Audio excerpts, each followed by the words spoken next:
안녕하세요. 저는 경기도에서 살고 있는 30대 후반의 여자입니다. 제가 지금까지 여기에 올라온 사연들을 들으면서 저도 여러분 못지않게 충격적인 일을 겪어봤다고 해도 과언이 아닌데요. 지금 생각해봐도 평생의 기억들 중에서 그 당시의 기억이 가장 아찔합니다. 절대로 돌아가고 싶지 않은 순간이에요. 여러분도 저 같은 일 당하지 마시고 꼭 정신 바짝 차리길 바랍니다. 저는 그 당시에 이 사람 아니면 결혼은 평생 못할 것 같다고 생각한 남자와 결혼했어요. 남편에게 첫눈에 반한 저는 매일같이 쫓아다니면서 저와 만나달라고 빌었죠. 저는 마음도 여리고 순한 편이어서 어디 가면 매일 기가 죽어 있었는데 남편은 저와 달랐습니다. 어딜 가든 당당했고 고개를 바짝 들고서는 무엇이든 자신감 넘치게 행동했죠. 저와 정반대의 모습을 가진 그 남자를 보고 저는 반해버렸습니다. 저희는 그렇게 연애를 했고 결혼도 무탈하게 성공했어요. 연애를 했을 당시에 이 남자에게 콩깍지가 씌었는지 뭐래도 다 좋아 보이더라고요. 제가 피해를 받는 모습을 절대 가만히 보고 있지 못했고 자기가 나서서 해결해 주었습니다. 그래서 저는 제 남자친구에게 많이 의지했고 이 사람 아니면 결혼을 할 수 없겠다는 생각이 들었죠. 이 사람과 결혼을 한다면 편하게 살 수 있을 거라고 생각했어요. 저희가 취업을 하긴 했지만 그렇게 좋은 회사에 취직을 한 건 아니었습니다. 저는 중소기업이었고 남편은 공장에 다녔거든요. 그렇다고 저희가 기가 죽거나 행복하지 않았던 건 아니었습니다. 저희 나름대로 잘 지냈고 최대한 아껴 쓰면서 저희가 버는 월급의 70%는 항상 적금을 해왔거든요. 돈이 부족하긴 했지만 남편은 늘 자신감이 넘쳤고 어디서나 기가 죽지 않았습니다. 저도 남편의 모습을 보고 성격이 많이 바뀌었고요. 작은 투룸에서 월세를 내고 살고 있긴 했지만 저희 부부는 다른 부부와 다름없이 행복했습니다. 그런데 조금만 더 행복해지고 싶은 욕심이 생기더라고요. 결혼 초에는 각자 서로만 있으면 된다고 했지만 이게 또 1년, 2년이 지나니까 마음이 바뀌는 겁니다. 다른 부부들이 길거리에서 아이를 오순도순 놀고 있으면 저와 남편은 그 모습이 너무 부러웠어요.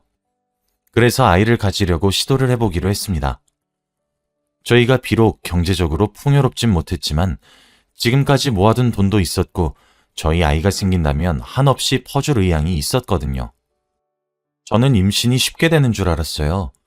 주위에서 임신을 어려워하는 사람이 없고 쉽게 아이를 가진다고 생각했죠. 그런데 왜 임신을 축복이라고 하는지 알겠더라고요. 아이를 가지고 싶다고 마음대로 가질 수 있는 게 아니었습니다. 건강한 몸 상태에서 아이를 가지기 위해 임신에 적합한 몸도 만들고 병원도 자주 들러서 검진도 받았어요. 그래도 임신이 되지 않아서 인공수정도 여러 번 해봤지만 다 실패였습니다. 그렇다고 제가 난임은 아니라고 하더라고요. 임신 준비에만 쓴 돈이 얼만데 임신이 되지 않으니 너무 절망적이었습니다. 그런데 저만 그런 게 아니었나 봐요. 시댁에서도 저의 임신을 많이 기대하는 눈치였습니다. 매일같이 연락이 와서 몸은 어떻니, 임신 테스트는 해봤니 하면서 말씀을 하셨는데 처음에는 관심인 줄 알았지만 계속 임신이 실패하고 그러니까 조금 스트레스더라고요. 그리고 저희 회사가 승진이 많이 중요한 회사인데 그때 하필 승진할 사람을 뽑아내는 기간이어서 더 힘들었죠. 몸도 힘들고 마음도 힘드니까 어디 의지할 사람이 남편밖에 없더라고요. 남편한테 이래저래 힘든 이야기를 하면 항상 들어주고 공감해주던 남편이 결혼을 하고 나서부터 조금 변하기 시작했습니다. 원래 남편 성격이 항상 자신감 넘치고 어디서든 당당하게 말한다고 했잖아요. 저는 그 모습을 보고 반했고 항상 도움을 받았습니다. 그런데 그게 악영향을 끼칠 줄은 꿈에도 몰랐어요. 남편은 이 집으로 이사 오고 나서 이웃들과의 마찰이 너무 많이 생겼습니다. 왜 이렇게 예민한 건지 거의 매일을 이웃 사람들과 싸움이 일어났고 경찰도 자주 저희 집에 드나들었어요. 저는 항상 남편이 저질러 놓은 일 때문에 이웃 주민들에게 고개를 숙이며 사과를 하고 다녀야 했죠. 그런데 남편이 화내는 일이 정말 이웃 사람들이 잘못한 일이면 몰라요. 그런 것도 아니었습니다. 제 생각에는 남편이 단순히 자기 마음에 들지 않으면 화부터 내는 것 같아요. 얼마 전에는 저희 옆집에 아이를 키우는 부부가 살고 있었는데 그 집과 마찰이 일어났습니다. 새벽에 아이가 우는 소리가 저희 집에 들렸지만 그렇게 큰 소리도 아니었고 아직 신생아니까 많이 울 수 있다고 생각했어요. 잠을 자는 거에 방해도 되지 않았고요. 그런데 남편은 그 소리가 듣기 싫었나 봅니다. 새벽에 화를 불같이 내면서 옆집과 연결되어 있는 벽에다가 물건을 미친 듯이 던지더라고요. 그러면서 조용히 하고 아이 재우라며 욕설을 내뱉는데 정말 무서웠습니다. 아이가 벽에서 물건이 부딪히는 소리와 욕설까지도 들리니까 더 크게 울더라고요. 남편은 그거에 더 화가 났는지 결국 해도 뜨지 않는 새벽에 옆집으로 가서 초인종을 누른 뒤 그 부부와 싸우기 시작했습니다. 젊은 부부였는데 남편이 화를 내면서 막말을 하니까 죄송하다고 하더라고요. 그런데 남편은 말을 너무 심하게 했습니다. 지금 이 새벽에 아이 안 재우고 뭐합니까? 아직 어려서 개념이라는 게 없는 것 같은데 이 새벽에 자는 사람도 있다고요. 그리고 아이 우는 소리가 크면 입을 테이프로 막아버리던가 하란 말이에요. 저는 그 말을 옆에서 듣는데 제가 다 창피하고 화가 났습니다. 어떻게 사람한테 그런 막말을 할 수 있나요? 그런데 이 말에다가 옆집 부부는 죄송하다며 90도로 허리를 굽히며 저희에게 사과를 했습니다. 오히려 제가 더 미안하고 고개를 들 수 없었어요. 결혼 전 연애를 할 때에는 이렇게까지 성격이 세지 않았습니다. 몸에 화가 많은 사람인 줄 몰랐죠. 불의를 보거나 피해를 받는 걸 싫어하는 사람이긴 하지만 그때는 옳고 그름을 가릴 줄 아는 사람이라고 생각했었어요. 그런데 제가 잘못 알았던 것 같습니다. 처음 보는 남편의 모습을 보는데 너무 무서웠어요. 그런데 이 일로 끝이 나면 모릅니다. 이건 시작에 불과해요. 남편은 옆집뿐만 아니라 저희 단지에 살고 있는 모든 사람들과 싸움을 일으키고 다녔습니다. 어느 날은 윗집에서 아이들을 키워서 층간소음이 일어난 적이 있었어요. 역시나 남편은 참지 못했고 집에 있는 후라이팬으로 천장이 부서져라 때리더라고요. 그런데 천장이 정말로 부서졌습니다. 그 집은 월세로 살고 있는 집이어서 저희가 다 수리를 하고 나가야 했어요. 그런데 남편은 그런 거 생각하지 않았고 오로지 머릿속에는 층간소음뿐이었습니다. 입에서 심한 욕설을 내뱉으면서 천장을 때렸고 그래도 나아지지 않으니 윗집으로 올라가서 화를 냈죠. 그런데 윗집 사람은 남편의 막말에 더 화를 냈고 결국 둘이서 폭력까지 쓰는 싸움으로 번지고 말았습니다. 결국 경찰이 와서 겨우 상황을 통제해 주었고 다행히도 고소를 당하지 않고 끝났어요. 저는 개인적으로 윗집 사람들에게 찾아가서 정말 죄송했다고 사과를 드렸습니다. 이런 일이 한두 번이 아니니까 저도 너무 지치는 거 있죠? 회사 승진 때문에 머리도 아프고 임신 문제도 있는데 거기다가 남편이 이런 일까지 벌이고 다니면 얼마나 골치 아프겠습니까? 그런데 또 여기다가 집주인분께서 결국 찾아오셨어요. 남편이 워낙 유명한 트러블 메이커니까 이러면 방을 뺄 수밖에 없다고 하더라고요. 이야기를 들어보니 저희 남편과 싸움이 날까봐 방을 뺀 경우도 있다고 합니다. 집주인에게도 피해가 있고 이렇게 벽을 다 부셔놓으면 방을 정말 빼야 한다고 했죠. 입이 10개라도 할 말이 없었습니다. 솔직히 남편이 아니라 제가 이웃이라고 생각해도 남편과 한 건물에서 살면 또 어떻게 문제가 생길지 모르잖아요. 저는 집주인분께도 사과를 드리면서 주의하겠다고 말씀드렸습니다. 남편한테 큰 소리로 화를 내면서 이제 좀 그만하라고 하면 뭐하나요? 제 말은 한 귀로 듣고 한 귀로 흘립니다. 알겠다고 말만 하지 행동으로 실천한 적은 단 한 번도 없어요. 이제는 이웃집에 찾아가도 문을 열어주지도 않습니다. 워낙 동네에 소문도 나고 남편을 욕하는 사람들도 많았거든요. 정말 저희 동네에서 얼굴을 들고 다닐 수도 없었습니다. 그런데 남편은 이제 집에 가서 화를 내는 게 안 되니까 베란다에다가 물건을 던지면서 사람들에게 화를 내더라고요. 밖에서 이야기를 하고 있는 사람들이 있으면 거기에다가 집에 있는 물건을 하나 던지고 욕설을 내뱉었습니다. 그런데 그렇게 큰 소리로 대화하고 있지도 않았고 저희가 2층밖에 안 되어서 이야기 소리가 들릴 수도 있는 거 아닌가요? 하지만 남편은 그런 말소리 하나라도 귀에 들리면 참지 못했습니다. 베란다 문을 열고 소리치고 물건을 던지고 그랬죠. 자신이 마음에 들지 않는 게 있으면 무조건 해결하고 봐야 하는 성격이 되었죠. 그런데 이제 경찰도 하도 자주 저희 집으로 오니까 저한테 개인적으로 말하더라고요. 이제 좀 알아서 처리를 하던지 이혼을 하라고 하면서 말이죠. 제가 너무 힘들어하고 사과를 습관처럼 이리저리 다 하고 다니니까 말해주는 것 같더라고요. 솔직히 그때 이혼을 생각하지 않은 건 아니었습니다. 하지만 아직 바보같이 이 남자가 너무 좋았어요. 시댁에 도움을 청하면 조금 더 나아질까 싶어서 제가 구구절절 시댁의 남편의 잘못을 다 말했습니다. 당연히 제 편을 들어주실 줄 알았던 시댁은 오히려 남편 편을 들더라고요. 우리 아들이랑 결혼하려면 이 정도는 감수해야 하는 거 아니니? 다 이웃 사람들이 잘못했구만.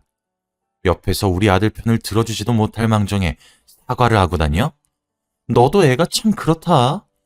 남자가 바깥 일하면서 스트레스를 받을 수도 있는 거지. 뭐 그게 큰일이라고 일이 난리야? 모든 사람들이 남편이 다 잘못됐다고 하는데 시댁 사람들만 남편이 옳다고 하고 있었어요. 솔직히 혼란스러웠고 그 말을 듣는데 말문이 턱 막혔습니다. 그리고 저도 밖에서 일을 하는 입장이고 솔직히 남편보다 벌이도 더 좋아요. 제가 직원들한테 이미지도 좋고 특히 팀장님이 저를 너무 아껴주셔서 이번 승진도 제가 할 것 같았고요.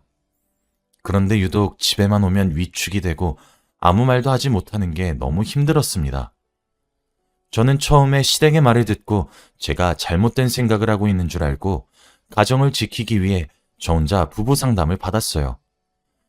한 5개월 정도 주기적으로 가서 상담을 받고 제가 잘못 생각하고 있는 것을 치료받고 싶었는데 상담사분도 오히려 치료를 받아야 할 사람은 남편이라고 하더라고요. 그때 제가 잘못된 게 아니라 남편이 잘못된 게 맞다는 확신이 섰습니다. 상담이 정말 많이 도움이 되었어요. 그런데 이런 환경 속에서 행복은 있더라고요. 제가 사회초년생 때부터 매달 꼬박꼬박 넣고 있던 주택청약이 당첨되고 말았습니다. 정말 꿈만 같았고 드디어 이 집에서 나가 더 좋은 곳에서 살 수 있다는 생각에 기뻤죠. 안 그래도 이 동네 사람들한테 이미지도 안 좋았어서 최대한 빨리 다른 곳으로 이사 가고 싶다는 생각이 들었는데 타이밍이 정말 좋았습니다. 저희가 이사를 간다고 하니까 이웃집들도 좋아하고 집주인분도 좋아하시더라고요. 나가기 전에 남편이 망가뜨려 놓은 천장과 벽도 다 수리하고 나갔습니다. 거의 보증금은 안 받은 거나 마찬가지일 정도로 수리 비용으로 다 썼습니다. 그래도 이제 더 좋고 넓은 아파트로 이사를 가면 층간소음 때문에 남편이 화를 낼 일은 더 적어질 거라고 생각했어요. 더 좋은 집이니까 남편 눈에 거슬리는 게 없을 거라고 느꼈죠. 그런데 정말 신기하게도 남편이 한동안 잠잠하더라고요. 저희 집이 원래 살던 집보다 높은 층이어서 밑에 사람들의 대화 소리도 안 들리고 집이 튼튼해서 옆집, 윗집, 층간소음도 걱정 없었죠. 저도 점점 마음을 놓고 있었고 남편이 드디어 제가 알던 사람으로 돌아온 것 같았습니다. 그날도 여느 때와 다름없이 퇴근을 하고 집으로 돌아왔어요. 그런데 남편이 오늘 자신이 겪었던 일들을 구구절절 말하더라고요. 원래 남편이 저와 퇴근 시간이 비슷한데 제가 승진이 급해서 거의 매일을 야근을 하면서 삽니다. 그렇다 보니 항상 남편 혼자 저녁을 먹고 밤 늦게까지 혼자 있어야 하죠. 그날은 야근을 하고 집으로 돌아와서 금방이라도 힘들어 쓰러질 것만 같은데 남편의 이야기를 듣느라 힘이 더 들었습니다. 그런데 남편이 하는 말은 정말 충격적이었어요. 이사 오고 나서 이웃 사람들과 한 번도 마찰이 없었던 사람이 오늘 처음으로 윗집 사람과 싸웠다고 하더라고요. 들으면 들을수록 늘 그랬듯이 남편의 잘못이었습니다. 단순히 윗집 사람과 엘리베이터를 같이 탔고 윗집 사람이 먼저 남편에게 인사를 건넸대요. 그런데 언제 이사 왔냐, 아이는 있냐 등등 이리저리 윗집 사람이 남편한테 물어보니까 남편이 화를 냈다고 하더라고요. 그런데 그 윗집 사람도 친해지려고 시작한 말이었는데 남편이 예민하게 받아들이니까 더 화를 냈답니다. 결국 윗집 아저씨와 남편은 엘리베이터에서 투닥투닥거렸다고 하더라고요. 그런데 다들 이 집에 처음 입주했을 것이고 다들 낯설어서 이웃사람과 친해지려고 이리저리 질문할 수도 있는 거 아닌가요? 뭐가 그렇게 기분이 나쁘다고 만사 까칠하게 굴면서 화를 내는 걸까요? 솔직히 그때 남편이 너무 잘못했다고 생각했고 남편의 편을 들어주지 않았습니다. 그런데 남편이 저한테 눈빛을 부라리면서 화를 미친 듯이 내더라고요. 당신 미쳤어? 당신 도대체 그 아저씨 와이프야? 내 와이프야? 내 말 듣고 당장 윗집에 가서 내 남편한테 왜 그랬냐고 화를 내도 모자를 파네. 윗집 아저씨 편을 들어? 당신 제정신이야? 저한테 이렇게 막말을 했고 금방이라도 때릴 것 같은 포즈로 저한테 말을 했습니다. 저는 순간 너무 무서웠고 잘못하다가는 남편한테 맞을 수도 있겠다는 생각이 들더라고요. 남편의 성격은 가면 갈수록 나빠졌고 저를 여자로 보지도 않는 것 같았습니다. 저희의 사이는 많이 틀어졌고 저도 더 이상 남편을 되돌리고 싶은 욕심도 없었어요. 그런데 그날 이후로도 남편은 윗집 아저씨와 계속해서 문제가 생겼다고 저한테 말해주었지만 저는 제대로 듣지 않았습니다. 저희 일주일에 5번은 윗집 아저씨와 싸운 이야기를 했거든요. 그런데 들으면 항상 남편 잘못입니다. 그냥 윗집 아저씨를 별로 안 좋아하는 것 같아요. 그 말을 저한테 구구절절할 때마다 혼자 속으로 제발 경찰만 부르지 말자 라고 생각을 했네요. 아무튼 그렇게 한 달 정도 살았던 것 같습니다. 저는 집에 가면 남편이 또 윗집 아저씨와 싸웠던 이야기를 들어야 하니까 반강제적으로 야근을 거의 매일 했어요. 승진도 코앞이고 남편의 이야기도 안 들어도 되니까 일석이조였죠. 그날도 여느 때와 다름없이 야근을 하고 있었고 사무실에는 저 혼자였습니다.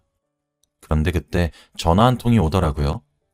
그런데 저는 번호의 배열을 보고 알 수 있었습니다. 바로 경찰서에서 온 전화라는 사실을 말이죠. 저는 두려운 마음으로 전화를 받았고 역시나 남편의 문제로 전화가 걸려온 거였습니다. 이 동네로 이사하고 나서는 경찰서 방문이 처음이었죠. 저는 하던 일을 멈추고 경찰서로 가서 남편을 보았습니다. 그런데 그곳에는 남편 혼자 있었던 게 아니라 바로 저희 회사 팀장님이 계시더라고요. 저는 둘이 한 공간에 있다는 사실이 너무 놀라서 아무 말도 하지 못했죠. 그런데 어떻게 이럴 수 있나요? 남편이 거의 매일같이 싸웠던 저희 윗집 아저씨가 바로 저희 회사 팀장이었습니다. 그날은 싸움이 크게 나서 결국 이웃 사람들이 경찰을 불렀대요. 팀장님 얼굴에는 상처도 꽤 있었죠. 아마 남편이 주먹을 휘두른 것 같았습니다. 팀장님도 저를 보고 놀라했고 남편은 저와 윗집 아저씨가 아는 사이니까 더 놀라더라고요. 저는 팀장님 얼굴을 뵐 면목이 없었습니다. 남편보다 훨씬 나이도 많으신 어르신이고 남편이 잘못했다는 건 저도 다 아니까요. 그리고 무엇보다 더 화가 났던 건 팀장님께서 다른 직원들보다 유독 저를 아껴주시기도 했고 조만간 승진이 저로 거의 확정이었는데 남편 때문에 모든 게 망칠 위기였습니다. 남편은 오히려 팀장님에게 손가락질을 하면서 저런 상사 밑에서 일할 필요 없어. 당장 때려쳐! 라고 했고 저는 남편을 보고 한숨을 푹 내쉴 수밖에 없었습니다. 그리고 팀장님한테 고개를 숙이면서 정말 죄송하다고 입이 10개여도 할 말이 없다고 반복했죠. 팀장님도 워낙 저를 아껴주셨고 제가 남편 때문에 힘들어하는 걸 아셔서 그런지 봐줄 수도 있을 것처럼 말을 하시더라고요. 하지만 남편은 지금 싹싹 빌어도 모자랄 판에 오히려 화를 더 불같이 냈습니다. 지금 당신 윗집 아저씨랑 뭐 하는 거야? 남편 놔두고 다른 남자랑 이야기하는 거야? 아, 그때 내 편 안 들었던 것도 저 아저씨 때문에 그래? 둘이 뭐 그렇고 그런 사이였던 거야? 왠지 요즘 따라 야근을 많이 한다더니 다 이런 거였구나? 이런 말도 안 되는 소리를 하면서 저와 팀장님의 사이를 의심했고 화를 더 냈습니다. 물건도 다 이리저리 집어던지고 해서 경찰이 겨우 말렸죠. 저는 남편 말을 무시하고 계속해서 팀장님에게 사과를 드렸고 착한 팀장님 덕분에 상황은 대충 정리가 되었습니다. 개인적으로도 여러 번 찾아가서 사과를 드리고 병원비도 당연히 드렸죠. 물론 제 사비로 말입니다. 남편은 제가 팀장님과 불륜을 저지른다 어쩐다 하면서 말도 안 되는 소리를 했고요. 그리고 저는 이제 더 이상 남편을 봐줄 수 없었습니다. 너무 힘들고 지쳤고 제 직장 생활까지 방해가 되는 남편은 도저히 필요 없었거든요. 그리고 제가 얼마나 승진의 목을 매는지 알면서도 이렇게 하면 안 되지 않나요? 그래서 저는 남편에게 이혼을 하자고 단호하게 말했습니다. 도저히 당신과 살아갈 수 없다고 하면서 말이죠. 남편은 오히려 네가 뭔데 나한테 이혼을 하자고 해. 나 없이 네가 잘 살 수 있을 것 같아? 라고 하면서 화를 냈고 저는 전부 무시한 채 바로 이혼 서류를 내밀었습니다. 남편한테 받고 싶은 돈도 없었기에 합의 이혼을 하고 깔끔하게 끝내기로 했어요. 그리고 이 집도 제가 주택 청약에 당첨된 거니까 제 명의로 되어 있었죠. 남편은 오히려 이혼하고 자기 보고 싶다고 연락이나 다시 하지 말라고 했고 저를 불륜녀로 몰아세웠습니다. 결국 저희는 그렇게 갈라섰고 각자 갈 길 갔죠. 저는 팀장님과 전 남편이 그런 마찰이 있고 나서 승진은 당연히 물 건너간 줄 알았습니다. 하지만 아니더라고요. 저는 다행히도 승진에 성공했습니다. 승진 결과를 보고 하루 종일 울었고 팀장님에게 감사드린다고 했죠. 그리고 저는 이제 그 집에서 혼자서 살고 있습니다. 전 남편은 이혼하고 나서 계속해서 연락이 와요. 제가 당연히 자기 없으면 못 산다고 생각하고 다시 붙잡을 줄 알았을 텐데 오히려 잘 살고 있으니 화나겠죠. 그런데 저는 다 차단하고 저 혼자서 잘 살고 있습니다. 이런 게 행복인 거구나 라는 것을 요즘 느껴요. 여러분도 저 같은 일 겪지 마시고 행복하세요. 결혼 상대도 꼭 잘 알아보고 하시고요. 제 이야기는 여기까지입니다. 들어주셔서 감사합니다.